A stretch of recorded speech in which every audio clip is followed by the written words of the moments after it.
మీ stroke recovery పేషెంట్ల కోసం చాలా interesting విషయం గురించి చదువుతున్నాను.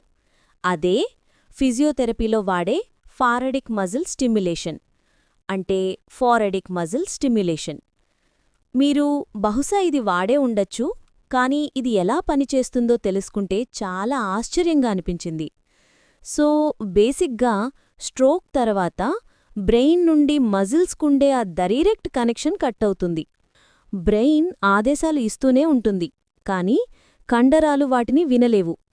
ఈ థెరపీ ఒక ట్రాన్స్లేటర్ లాంటిది. ఇది ఒక సున్నితమైన ఎలక్ట్రికల్ కరెంట్ను నిర్దిష్ట కండరానికి పంపి దాన్ని సంకోచింపజేస్తుంది.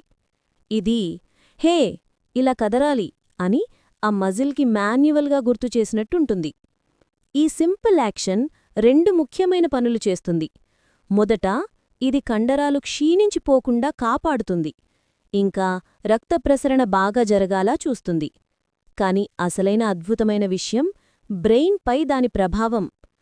పదే పదే జరిగే ఈ కదలిక బ్రెయిన్ యొక్క న్యూరోప్లాస్టిసిటీకి సహాయపడుతుంది. ఇది దెబ్బతిన్న ప్రాంతం చుట్టూ కొత్త మార్గాలను కనుగొని మళ్లీ ఆ కండరంతో కనెక్ట్ అవ్వమని బ్రెయిన్ని ప్రోత్సహిస్తుంది. ఆ కీలకమైన కనెక్షన్ని తిరిగి నిర్మించడానికి ఇదొక శక్తివంతమైన సాధనం.